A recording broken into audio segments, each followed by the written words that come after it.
Sisas kom laulutsirk ja laulupeo kombe. Sisaski jõuda rõugale lehegu alol. Naama silmapaistmatu häbeliku puhmevarju hoitva tsirgu, kea tegese pesa maa lähküle.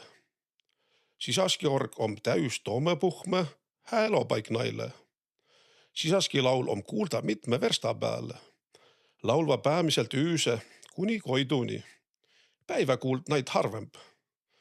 Tata orgu peetas romantika ja armumise paigas.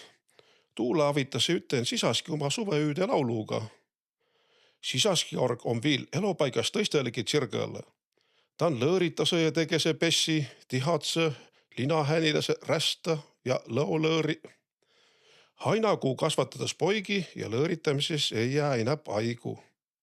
Mädägu alol kandvad siiva jo tsirgupoigi. Mihkligu alol lindase talvekodo Ida- või Lõuna-Afrikale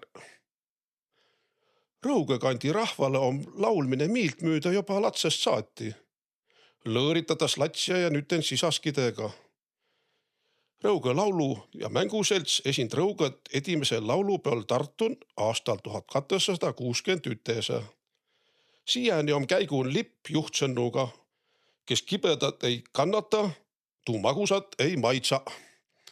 Laulupidude komme sai alguse vallan 1125. aastakal Rõuge pargin peety laulupäevaga.